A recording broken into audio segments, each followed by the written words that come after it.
Good afternoon, everyone, and welcome to the TxRx Medications for Substance Use Disorder Echo. Please note that we are recording these sessions for later distribution. Please know that anything listed in the chat does not appear in the recording. My name is Shreya Prasanna, and I will be facilitating today's session. A few quick announcements before we begin. To help us with attendance, please enter your name, email, and affiliation into the chat. To access the chat feature, you can click on the speech bubble icon on the bottom of your window. If you've joined by phone, just press *6 to unmute. And please stay muted if you're speaking. And if you're joined by computer, your mute button is in the bottom left of your Zoom controls. If you are one of our BeWell Texas providers, so please make sure you identify yourselves during this session.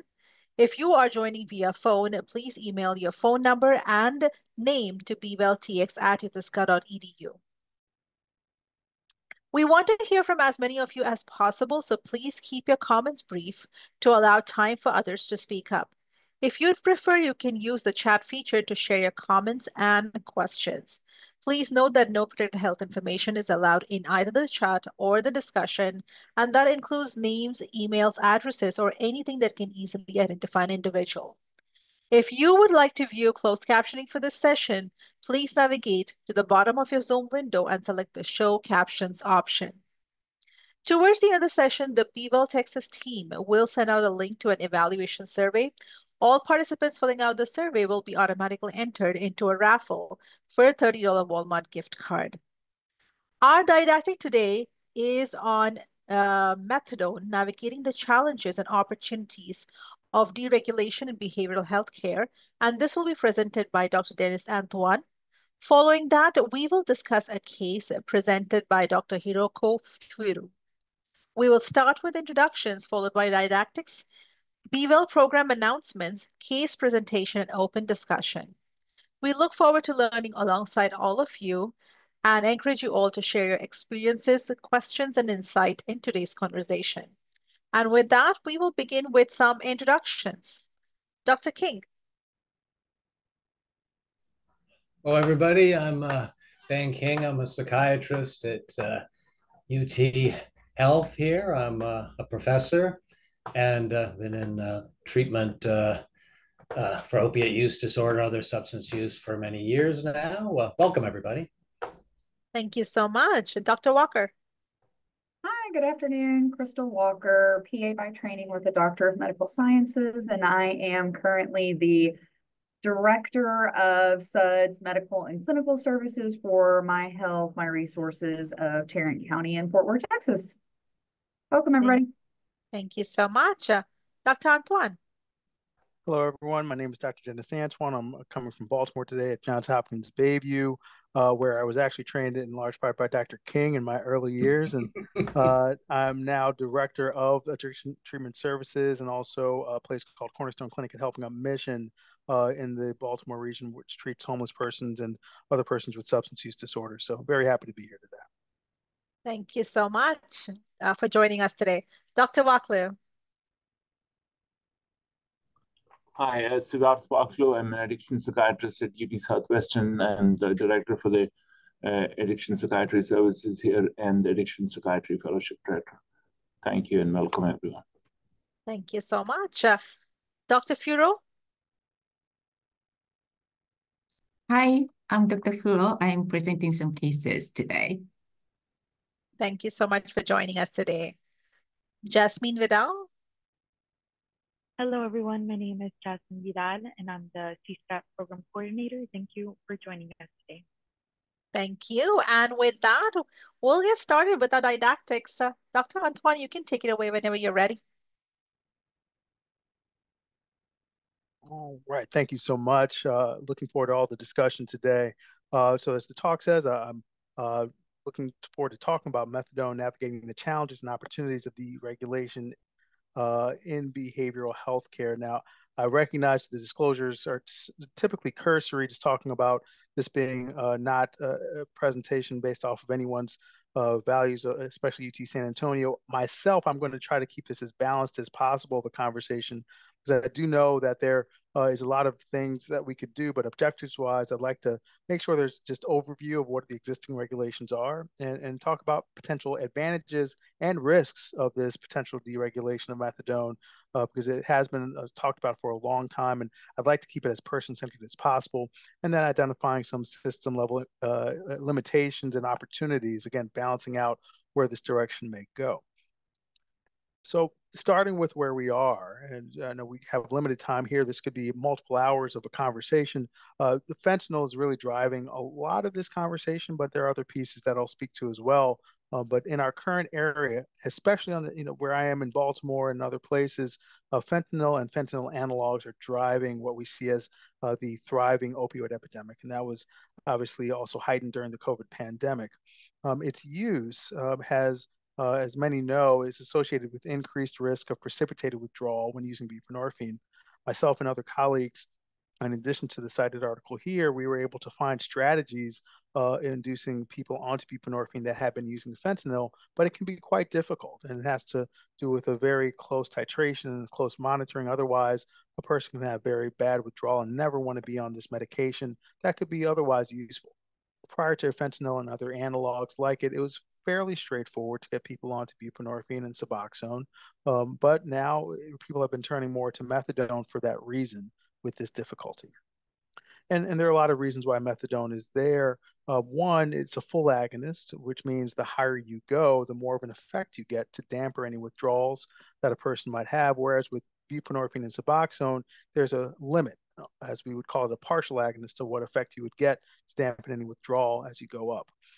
But it's also very important with the other medications going on that a person review, the comorbid medications a person is taking, because they could have some effect as well. Clonidine has been around for a while, and oftentimes that can very much skew how a person comes in if they've missed their clonidine for 2 or 3 days.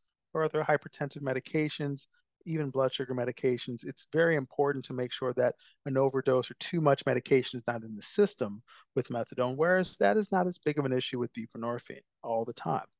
There's also needed to be higher awareness of other emerging medications, fentanyl, of course, but isotretinoin is another one that's come up, and there's some analogs of that have come out in the past few years that have proven to be even stronger than fentanyl, and something that the FDA, DEA, and other folks are starting to look at a lot more closely to see how does this fit into the opioid schedule, since it is now Schedule 1.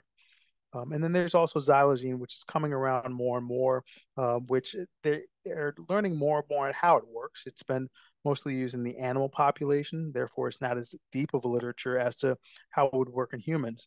A lot of it so far looks like it works similarly to something like a clonidine with an alpha-2 agonist for those in the pharmacology space, but it's very much similar to clonidine, but also has some other properties which they're trying to clarify. All to say that if all these things are in the mix and they're not always picked up on a toxicology screen, you need to have more monitoring as you titrate up a methadone dose such that a person doesn't unintentionally lead to not just an overdose of methadone, but potentially just an adverse event, an adverse outcome from too many medications being in the same space. So this is where an opioid treatment program on OTP could be helpful because you do have access to multiple treatment professionals at the same time. Nurses are essential. Psychiatrists are part of the mix. Counseling as well from a federal requirement. And there's training required in order to become a medical director. It's not just anyone coming in with some experience or exposure.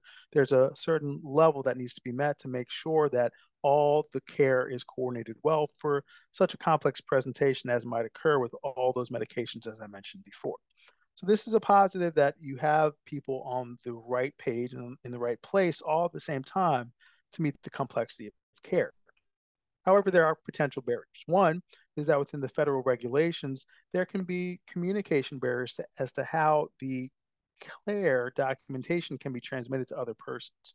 What we call 42 CFR or the Code of Federal Regulations 42 Part 2 says that in order to get that information to other persons, there needs to be an extra layer of communications and authorizations, releases of informations to get that information to other persons. And that can sometimes be a blockade to not only just talking to other providers, but communicating what might be best. And that could lead to scenarios such as a person going in for a surgical procedure and they're on methadone, but no one's able to verify what that methadone dose is.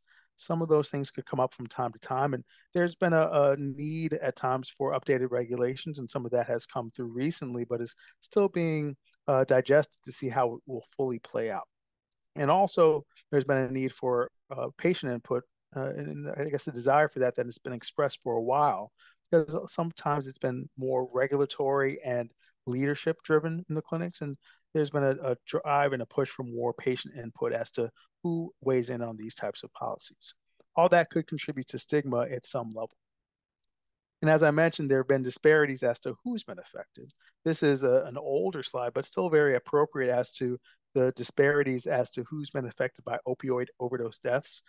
This, of course, went even higher during the pandemic, but what is shown true throughout the pandemic and beyond is that there's a trend that Black non-Hispanic persons have a much higher opioid overdose deaths rate than other persons. And if you took this out state by state, it might look different, but it's very clear that different populations are affected, with some not really that impacted at all. And even post public health emergency, you're starting to see a downtrend in some populations where others are still going upwards. So the need to focus more on effective medications for opioid overdose and also for opioid use disorder overall seem to be very important. Another combined look at that is with the maternal mortality rates. And I've highlighted just two statistics that show that, again, there are discrepancies between Black and white individuals in terms of mortality rates. And this also, if you were to expand this to other ethnicities, would also spread true. And here you see that Black individuals have almost twice, actually over twice as much of an infant mortality rate and almost twice for maternal mortality rate. But you combine that with the opioid overdose use, that becomes a really fatal cycle. And it's really important because the first month after pregnancy, after childbirth, that's when mothers are at highest risk for opioid overdose. And overall, that's really why we need to look at this even more closely. So with this need, there has been some flexibility with the federal regulations. Part of that from an opioid treatment standpoint is that there's been more leeway into how many take homes a person can get when they enter a program. It used to be that it would take months to get to that point. And now they're at a point where within the first 14 days, you can have up to 7 days of take homes. It used to take months just to get one take home. And I know Dr. King in the clinic when he was here, he would have those conversations. And that's been a change and a shift in the field to say, all right, how much should a person get on that first week or that first day? Some clinics have taken it, and we're now exploring what is the effective route to just get them to 7 days when they walk in the door, or do we give them some time? And as you can also see, after 15 days, a person can get 2 weeks of take homes. And then after 31 days of treatment, you could get up to 28 days worth of take homes. These are the flexibilities that are out there, but it's given room for individual programs to regulate themselves, if you will, and giving them ways to maybe put more criteria in place to get to these take homes. But overall, it's given more flexibility for people to enter into treatment.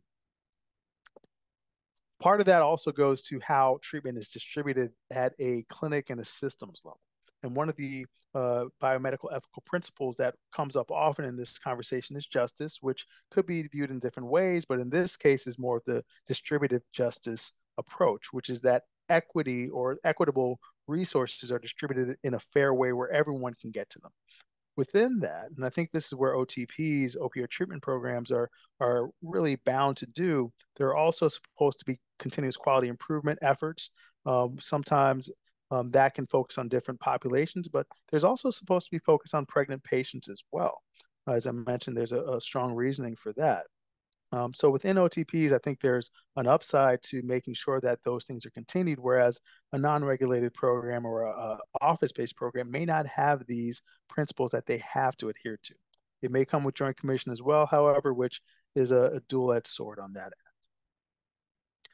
Speaking about distribution, this is what the map looks like, at least looked like about 5 years ago. I wouldn't say there's a dramatic shift, but this is what it looks like in terms of another type, I guess East Coast versus West Coast, as the figure says, this is the location of the OTPs and the data wave programs. The yellow dots are individuals at that time. You'd be talking about data who have the office-based buprenorphine practices, and with the purple dots, you'd be looking at more of the opioid treatment programs. A lot of space in between, all to show that access is missing in some areas, and there likely needs to be some way of reaching the persons who are between those pockets. And this is now where I start to shift away from just keeping it with OTPs, because if we only had the OTPs that were in purple, people may not have access that they would need to get the medications that would be helpful. On the flip side, you also have this graph, which is from 2021, looking at states, including the District of Columbia, that impose barriers on imposing new or creating new OTP. So there's actually sometimes a barrier to creating more. One of the solutions people might put out there is, let's just create more OTPs. Let's do more of that. But often states have some barriers to doing that, which would make it not as accessible. And again, going back to the equity standpoint, would make that an issue. Also within this scheme, I want to put this piece out there that states specify and set a counseling schedule based on time and treatment rather than individualizing. So there needs to be more individualization of treatment, and there's some laws being considered there at the state and federal level about how to change that up. And also, one other piece that comes up in OTPs often is termination of care. And that's what this slide looks like, in that multiple states have at times terminated care because of continued drug use. And that's a point of debate. Again, my goal here is to be as balanced as possible in the conversation. OTPs do have their pluses, but part of the debate has also been that termination doesn't help any of the individuals that come for treatment. And that should be something that is considered as well. So with all this discussion on both sides, there's been an introduction of bills. Not all have passed, but there's been more talk about modernization of these laws and these regulations that I've mentioned. The MOTA Act, or the Modernizing Opioid Treatment Access Act, came through early last year, March of 2023. And part of the key aspects there is that it would allow board certified physicians to prescribe methadone really in their offices outside of the OTP space. And it would allow for community pharmacies to dispense that methadone instead of having to go to the OTP itself. As I mentioned, this did not go forward, but the discussion hasn't gone away. Underneath this, I think there are a few layers to it to consider. One is not only the availability of the physicians, but the other is the availability and the openness of the pharmacies. Are they ready for that? Are they staffed and adequately knowledgeable about how much to order? It really has sparked a lot of conversations on all of the ends of the system. But all to say that these types of bills won't go away. There'll be more conversation about it. And it is where things may be talked about. One other aspect of that is research and also novel programming. This report came out of the Addiction Journal and was in part run at the Addiction Treatment Services Clinic where I am now, led by Dr. Robert Bruner, who really spearheaded a lot of the work to try and trial out the feasibility of community pharmacy dispensing of methadone. There had to be multiple, exemptions done for this study, but ultimately it did prove that dispensing was a feasible route through pharmacies, and it was acceptable for the persons involved. Scaling up is something I think from an implementation standpoint needs to be looked at a deeper level. However, in terms of feasibility, this is a possibility of what could happen. But again, the regulations where they stand right now would not allow for this. Therefore, people would still have to go to the OTPs at this time. Another portion of it is something we've been doing actually since 2012, but as I mentioned, I'm part of a clinic called the Cornerstone Clinic at Helping Up Mission. Back in 2023, around the same time that the MOTA Act was introduced, we ended up actually starting treating pregnant individuals in this space. And prior to us going down there with methadone, this was the space that housed 400 men, and now in 2023, 250 beds for women and children, 200 for women and 50 of their children. We started shuttling individuals from this building that you see here up to our addiction treatment services clinic, and they were able to get their methadone there and then bring it back down to this building where they live. prior to that, the individuals were homeless, did not have places to live, and their children would also not necessarily benefit from the pediatric care and the other types of care that we provide on campus. Now, we're able to shuttle them and we'll continue to do that, but in a place like the MODA Act or the pharmacy study that was led, we could probably bring the methadone to this space rather than having them travel further and further. And do things more off campus as well, which could allow for some flexibility and decrease the burden on the individuals that are really showing for care and their children as well.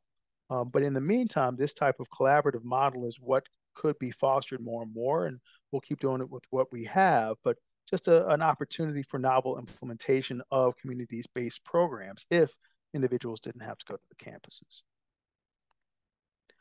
And another thought here would be, have we learned our past lessons? This is, with methadone deregulation, a new thought of what happened with buprenorphine. Did we do things right there? Did we do things right in Vivitrol as well, which have been unregulated for a long time? This article shows that maybe we did not, and maybe there's some lessons to learn. Of the almost 1 million individuals that were reviewed during this time, it really showed a large discrepancy between who got the buprenorphine and who got the Vivitrol, showing that non-Hispanic Black individuals, American Indian or Alaskan Native, and Hispanic individuals really had a lower odds of receiving that medication. So that begs the question, if we did not have that right, and this is a 2022 article, will we do that properly with methadone in 2024? And what would change? Just a question and food for thought. Also with this is an older question, really an older scenario of what Canada was looking at. And I would probably lead end with this slide to say, we've had perspectives from other countries to say what happened when methadone was regulated or deregulated. And I like this quote from the Canadian colleagues back in 1997 who said, if we are trying to destigmatize this, which deregulating methadone could do possibly, it is important at the same time to look at how we educate individuals and how we really look at folks at all the levels of society, not just giving the medication out, but making sure that the medical professionals understand how to use the medication properly, safely, making sure that the pharmacies are part of that endeavor as well, and making sure that we make this a system that flows properly. Otherwise, we might create a system that just only works for some, and that is not the goal. That wouldn't be in line with our biomedical ethical principle of justice, once again. But there are a lot of pros and cons to this conversation, and I think it is one that is going to be here to stay for a while in terms of the conversation. But I look forward to hearing what questions people have moving forward. Thank you so much. Thank you so much, Dr. Antoine, for this wonderful presentation. I open up the floor for questions from our learning community. Dr. Clancy. Thank you for this presentation, Dr. Antoine. I'd definitely be following up with you after this. I wanted to speak on my perspective as a pharmacist in Texas, also highly involved with the Texas Society of Addiction Medicine and the Texas Pharmacists Association. There seems to be pushback from the Texas Medical Association when it comes to advancing the role of the pharmacist in Texas, be it immunizations, vaccines, increased patient counseling, less restrictions on collaborative practice. Certainly, the vision that you have here is very much out of sight for all the states at the moment.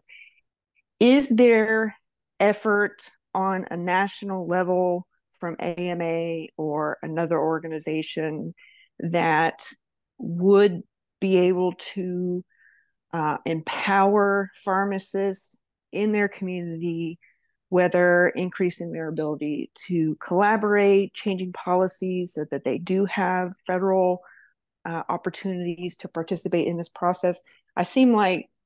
I'm hoping that this is a niche, and any controversies that exist between physician and pharmacist organizations could carve this piece out and cooperate, but I'm not seeing it on my level. It's a great question, and we're actually Dr. King will smile with this. Dr. Michael Kiddorf and myself and another colleague, we're looking at survey to actually survey the pharmacists to see what they want. You'd be surprised. A lot of pharmacists don't want what you're asking for that I talk to.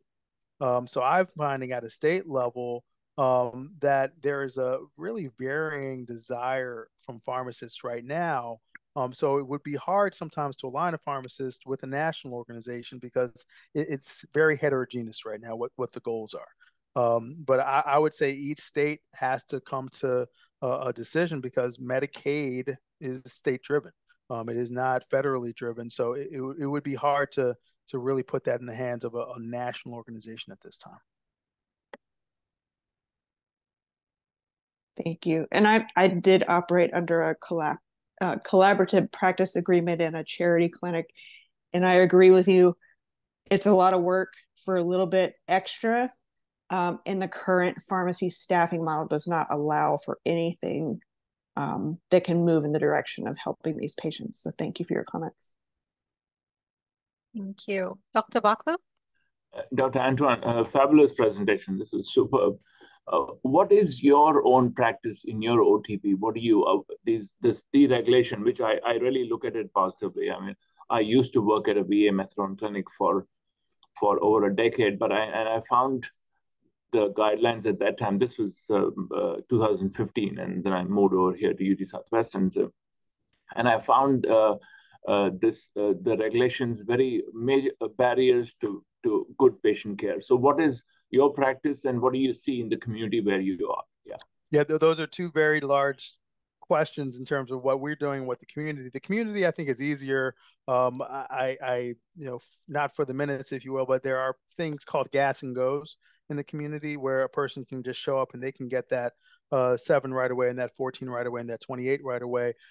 As we would probably all agree, there are multiple aspects to clinical wellness, not just the medication dose or the toxicology screen. So we try to make sure that we look at identifiable, individualized treatment plans that might lead to a person's growth. And as the people are meeting those goals, then we say, okay, let's think about getting you to 7 after a few weeks, maybe a couple months. But we want to make sure the treatment plan reflects growth before we do that. But at the same time, if there's a mother who, I had this today, they just gave birth and they need to stay in the hospital with the baby, we can give a few days if need be. So I like that flexibility. I would say the double-edged sword is the financial stability of a program now changes, and state by state, you'll likely have to look at that again from a Medicaid level. I can't speak to Texas, but Maryland is very unique in the country. Thank you so much. Thank you. Dr. Walker? Thank you so much, Dr. Antoine. This was such an excellent presentation. I really enjoyed it. I actually want to go back to a comment you made toward Dr. Clancy's question, which you stated that you guys have plans to survey or put out a questionnaire to the pharmacist to see if this is what they want. My only, I guess, question with that, to go down the rabbit hole a little bit, is I feel like if we would have sent out a survey to all prescribers in the United States, hey, should we get rid of the X waiver or not? It might have been replied to with, I don't want to deal with that. I don't want it on my, but that doesn't mean we shouldn't still pursue it for the folks that do want it and want to have a lower barrier. So how would these survey results be utilized if there is just a small percentage who are vocal advocates like Dr. Clancy? It seems like we should, like you said, do the moral thing and still reduce these barriers for better access to individuals. And how would something like that, survey-wise, impact our pursuit of it? Great question. I would say teaching isn't learning. This might answer your question. Teaching isn't learning, but it's a path to getting people on board. Right now, I've actually prescribed buprenorphine to individuals myself and been told by the pharmacy, oh, we can't fill that much buprenorphine by federal law. And I know that's not true, but they don't have the knowledge to say what's actually right. So I think if we know by a large swath that, hey, there is a stigmatized approach to this, we can start to give information and make it part of REMS, things of that nature. It might get us in the right direction. Thank you. Stacy? Hey there. Thank you, Doctor. This has been really amazing. I want to know if you have any or know of any recent research on like mobile clinics and ways to get out to the rural communities. My understanding is there are a few states that have kind of blocked more OTPs, have actually begun to do mobile clinics. And I was wondering what your thoughts were on that. I would bless anyone who has the time to get through the regulatory tape. I think they're a great opportunity. Joint Commission has that in their ways, but regulatory wise, it takes a lot. And we had a mobile van. I think it's somewhere on our campus somewhere. We just haven't been able to keep up with it. But I do think it is an opportunity. I would just explore the financial and the regulatory piece that exists before you jump in head first. Thank you. I see a question here in the chat from Brant Mittler. What does the VA do? Pharmacists are part of the care team in diseases like Hep C. You know, that's a great question. I did have some colleagues with the VA. I feel like the counseling may not necessarily be the primary portion.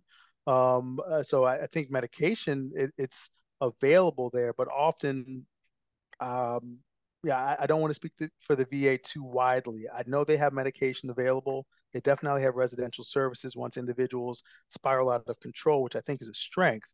And individuals do have access to the somatic care like hepatitis C. But in terms of how they ramp up and down the take homes, that I'm not fully clear on at this time. But they clearly have access to other services, which might buffer some of that issue.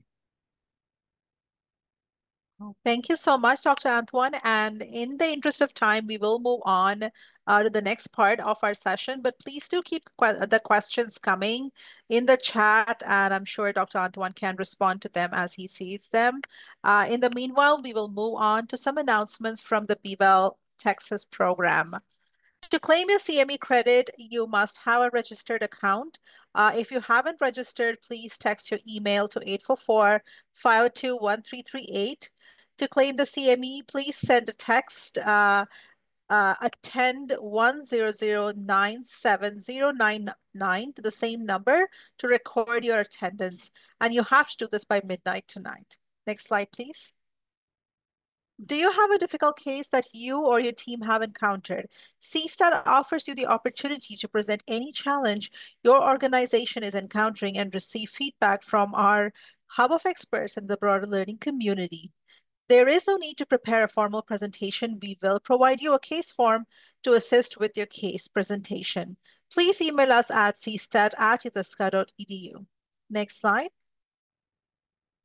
I will request McKenna from Bayview, Texas, to please speak a little bit more about this study. Hi, everyone. I'm McKenna. I'm a research assistant here at Bayview, Texas. I wanted to thank you guys just for giving me a moment of your time to talk about our virtual study.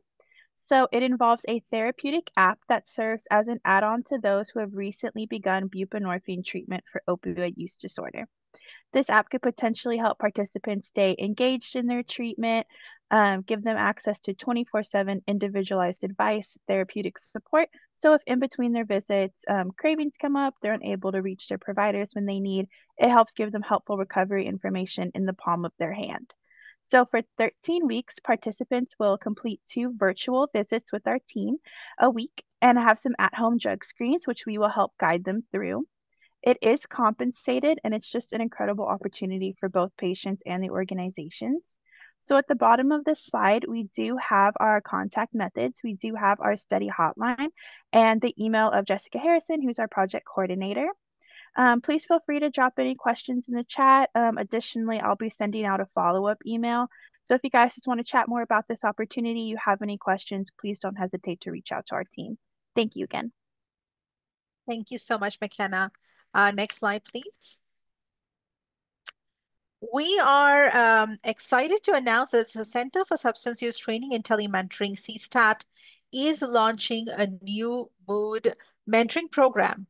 Join us for an exclusive opportunity for prescribers to receive personalized one-on-one mentorship to integrate mood services into your daily clinical practice.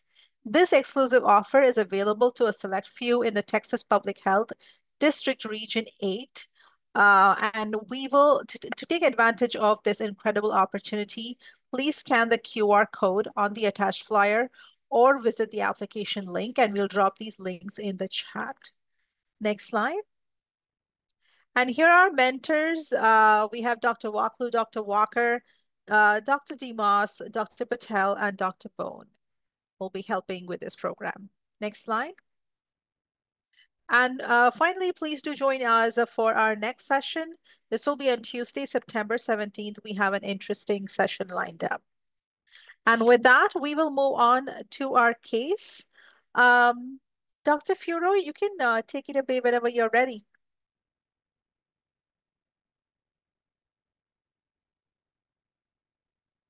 Okay, let me share the screen.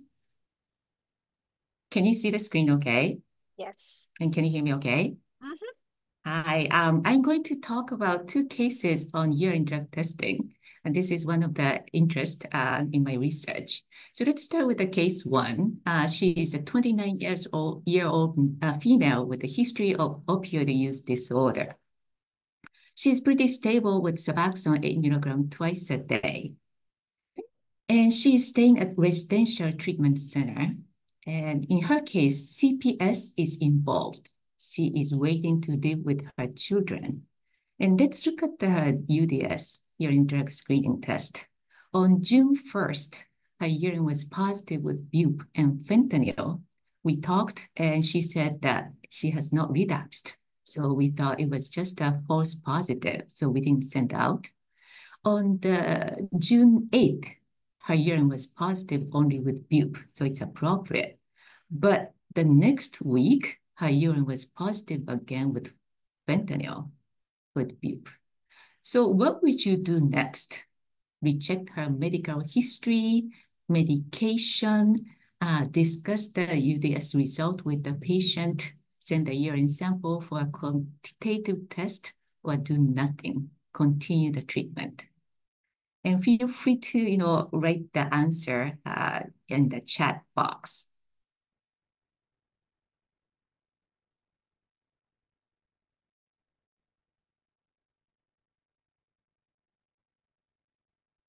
In her case, we did everything except number 5. So we checked the medical history and medication. She has a history of cocaine, heroin, and fentanyl use, depression, anxiety, insomnia, and tobacco use. Her medication is, in addition to Suboxone, she was on escitalopram, quetiapine, hydroxyzine, and nicotine patch. So at this time, can you guess what caused false positive for fentanyl? Feel free to put in the chat. Unfortunately, I cannot check that chat, but okay, so and then let's look at the next slide. Why was the UDS positive fentanyl? And patient said she did not relapse, and she was in the residential treatment center. So it's really hard to relapse because everyone is looking, checking, and monitoring. And patient state that she recently started quetiapine before the first fentanyl positive UDS. That's a huge clue. And patient takes quetiapine before going to bed. And on June 15, patient was asked not to take quetiapine the night before the next UDS. So guess what? Her urine was negative with fentanyl. So quetiapine can cause false positive for fentanyl. I did some research. The fentanyl can be caused by a certain medication because of the structural similarities, risperidone, trazodone, labetalol, ziprasidone. But I was not able to find the research studies, case studies that talking about the quetiapine causing the fentanyl. Quetiapine is pretty well known to cause false positive of methadone. And let's look at the quetiapine and fentanyl. The structure is pretty similar, pyrimidine ring and the pyridazine ring can be in both medications.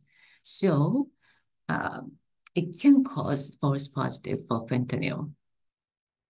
The other thing I thought was interesting is that quetiapin's half-life is about 6 to 7 hours. When we look at the urine collection time, on June 8th, she came in the evening and did the urine test. At that time, her urine was positive with only bup, no fentanyl. And on June 21st, she was asked not to take the quetiapine the night before, and her urine was negative with fentanyl. So because of the half-life of quetiapine, if the patient is taking the quetiapine maybe more than 20 hours or so before the urine collection, probably it doesn't show in the urine test. So quetiapine can cause possibly false positive for fentanyl. If anyone in the chat said that quetiapine can cause fentanyl, anyone guessed it correctly in the chat? I couldn't see that, but we'll talk more later. Okay, all right, let's move on to the next case. Case 2. This I took from the literature, and I heard about the presentation, and I thought it was very interesting and very important to know, so I wanted to present here. So case 2 is the 40-year-old female. She is the methadone clinic patient, and her medical history is listed here. Cocaine and fentanyl use and chronic pain, depression, housing instability. She was homeless at the time she came to the clinic for the first time. At the clinic, she started with methadone 20 milligram a day and increased over a period of 4 weeks to 45 milligram a day. It's quite a low for the methadone dose, but she was stable with that amount. She was attending intensive outpatient treatment 3 times a week and living in clinic-associated recovery housing with a zero-tolerance drug use policy. And this is the key, zero-tolerance drug use policy, and which we can understand if we allow the drug use in the housing situation. People may start using, and other people may not feel safe. But so this is the policy in the housing facility. So let's look at her urine test. On day 0, she was positive with fentanyl and norfentanyl, which is the metabolite of fentanyl. And so this is kind of expected because she said that she was using fentanyl on the first day. And then the good thing is that day 19, she was positive only methadone and EDDP, which is the metabolite of methadone. So she is doing very well. But let's look at day 23. What happened? She was positive with fentanyl, so we had to send the urine test to the confirmation, and her urine was positive with no fentanyl positive. What's going on? How would you interpret the result? A, patient died about relapsing. B, patient took fentanyl unknowingly in something else she was taking. C, patient was administered fentanyl by clinical personnel. D, the patient was taking methadone only. Please feel free to share your thoughts in the chat box.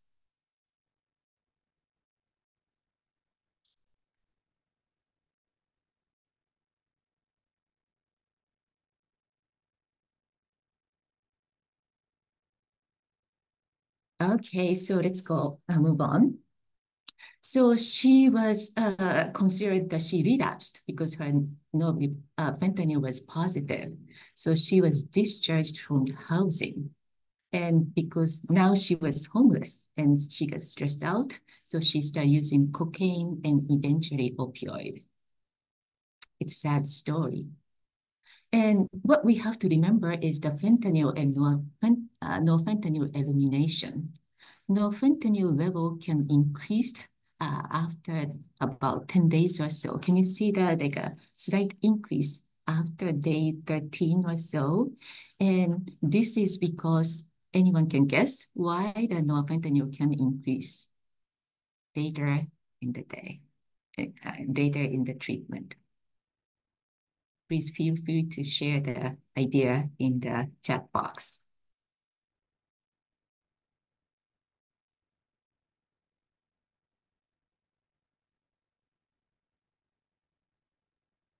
I hope I couldn't see the chat box, so but I hope somebody said that redistribution of lipophilic opioids. So fentanyl is one of the lipophilic opioid. So that's the fat. I mean, can dissolve easily to fat, right? So what happened is that redistribution of opioid, in this case fentanyl, distributed to the fat tissue, and gradually it's coming out to the circulation system. So norfentanyl can take a longer time than we have thought before to clear from the system. So technically, in this case, patient was not taking fentanyl, so she shouldn't have been discharged from the housing. But because the provider thought that she took the fentanyl, she was discharged, and sadly she relapsed. So I'd like to summarize the qualitative and quantitative urine test. There is two types of test. Quantitative one is just, positive or negative, and it's really easy, quick, but the high false positive and negative rate, it's up to 10 to 50% in one study. Quantitative one, on the other hand, is very specific, almost close to 100%, so very accurate, but very expensive and takes a longer time. And the false positive and negative in qualitative test or misinterpretation of quantitative test can cause lots of trouble in patients' life. Loss of take-home privileges at methadone clinics, removal from housing, removal from treatment program, and hopefully transfer to a higher level of care instead of just, kicked out from the program. Loss of children in case of CPS involved, incarceration in case of drug charge, especially the patient who is in parole or probation. And literally, the misinterpretation of urine drug test can destroy patient's life. However, we make lots of mistakes. This is one study showing that how often providers make mistakes in interpreting urine drug test. Certain specialty providers are very good compared to others, but nobody's perfect. So as a conclusion, lab results can include false positive and negative in qualitative test. Unexpected lab results should be discussed with the patient and review medical history and medications. Lab results should be monitored chronologically.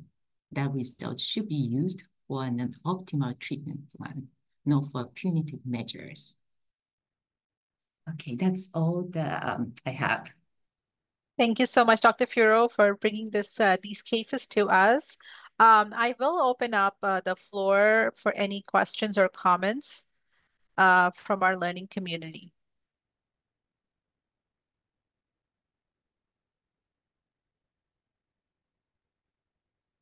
So it looks like there is a comment on the chat that I would like to read to everybody, that it's important to remember for people with food insecurity and lifestyle changes that result in weight loss, that this could also impact what was being talked about just now. So thank you, Dr. Clancy, for putting that in the chat.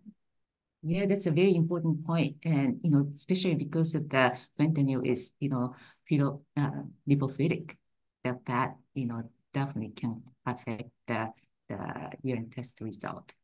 Great point. Thank you so much for pointing it out.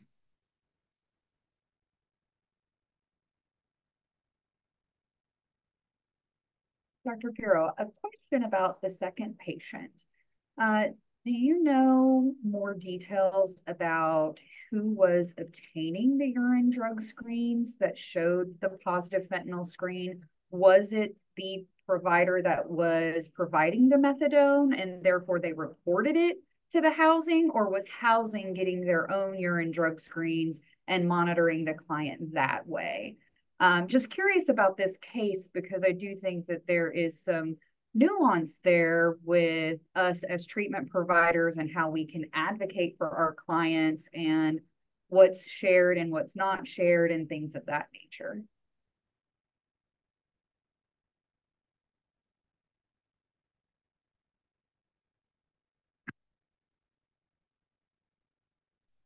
Dr. Furo? You're muted.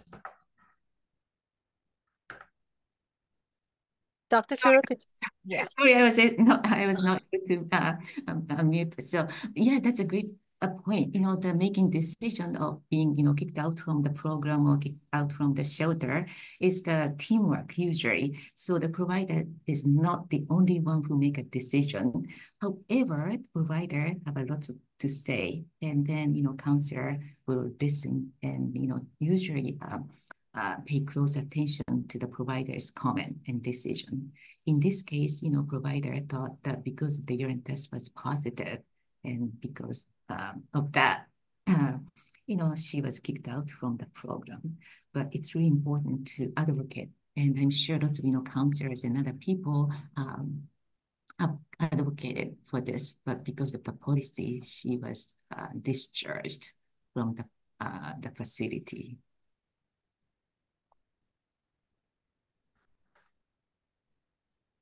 Thank you. Any other questions or maybe similar experiences others have had with their patients? I had a patient in the family drug court that had a positive fentanyl, even though she really didn't have much of a drug history. She was involved there, marijuana primarily, and as it turned out, she was taking risperidone, and I found just it was a random report. Maybe there's some issue with the fentanyl test if it's cross-reacting with so many things potentially. But we switched her antipsychotic, and she didn't have any positives after that. So it's always hard to say what happened in the past necessarily. But this was a person that really didn't have an opiate use disorder, so it seemed highly likely that it was a cross reaction. That's a very interesting case. When I was taking care of patients, sometimes the patient was positive with alcohol, and the patient said, "No, I have never drunk the alcohol for a long time."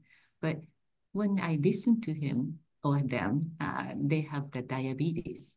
And sometimes the diabetes can, ferment, in the urine and then can cause alcohol. But if the provider doesn't know that patient was considered as, a relapse with alcohol, and patient can be, kicked out from the program, or the methadone, take-home privilege can be removed.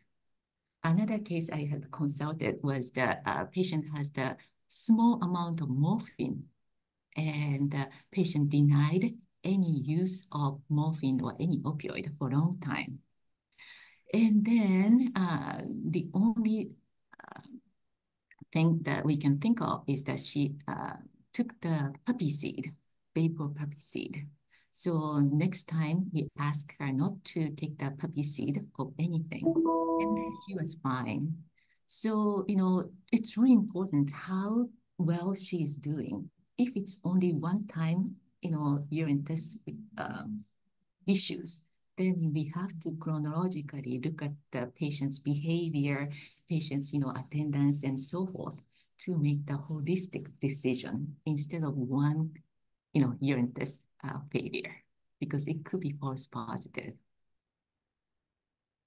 I think that that is a great point that you bring up, that it really needs to be a holistic approach. And I see some stuff in the comments as well that so many facilities and so many providers, and this is all related to stigma on one side of the coin, and on the other side of the coin, the idea that urine drug screens are infallible, that they are hard and fast evidence and truth, and what is positive is a 100% correct, and what is negative is 100% correct.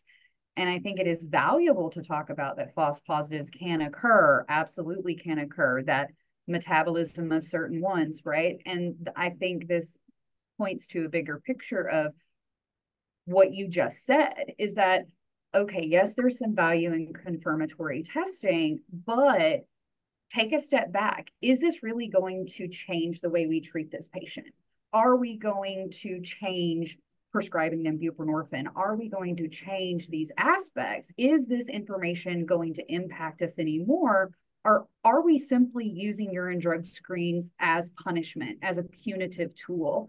And we really need to start shifting away from that and using it just as a tool in our toolbox to help guide us to things like what Dr. King mentioned. Do we need to change a medication? Do we need to adjust things in order to better your health and your treatment, and look at it holistically? But so many programs, you're right, they're still stuck in these very black and white. You're positive, we're kicking you out. You know, you have any slip up, we're kicking you out. And I'm always so baffled by that, because it has taken a lot of strength and a lot of effort for someone to come to us and say, you know what, I have a substance use disorder. I need help. Can you please help me? It's kind of like someone saying, hey, help me lose 200 pounds. And they lose 100 pounds and then they gain 5 back. You're like, I'm done with you. You've made no progress. Like, it's a journey. So making sure that we're sticking with them. This is such a great topic. Thank you for bringing it to the group. Thank Sorry you. on my soapbox. No, thank you so much, Dr. Walker, for summarizing that. In the interest of time, we will move on to the summary of today's session. Dr. Walker, if you could please help provide us a quick summary. Thank you, Shreya. We had an excellent presentation by Dr. Antoine on the current picture of methadone deregulations and how the future is going to look. And clearly some positives about methadone deregulations, but again, also a voice of caution and kind of looking at the overall picture and doing it in smaller steps rather than just the gas and go picture that he talked about. Dr. Furo brought up two very interesting cases about people, false positives with prescribed medications, and the importance of looking at the overall picture, patient's presentation, rather than using urine drug testing as a punitive tool. And also remembering that confirmatory tests can be cost prohibitive for our patients, for our facilities that generally rely on federal or state funding, and can be honestly cost prohibitive even a private practice model. And I do every 3 to 4 months, I will have most of my patients have Medicare or they're insured, and patient will tell me how expensive the confirmatory testing was for them. So again, a word of caution. And and that's all I had to say. But like I said, two very great presentation and very learning a lot of learning today. Thank you. Thank you so much, Dr. Waklu, and thank you again, Dr. Antoine and Dr. Furo, for coming in today and presenting these wonderful topics. And thank you all for joining today's ECHO session. As a reminder, to earn CE credits, please text the activity code 1009-7099 to 844-502-1338 by midnight tonight. We also request you to complete the post-session survey using the link in the chat. This survey will be open for 1 week. If you would like to present a case, please email cstat@ithaca.edu. We look forward to seeing you at our next session on Tuesday, September 17th. Have a wonderful rest of your day. Thank you so much. Bye-bye.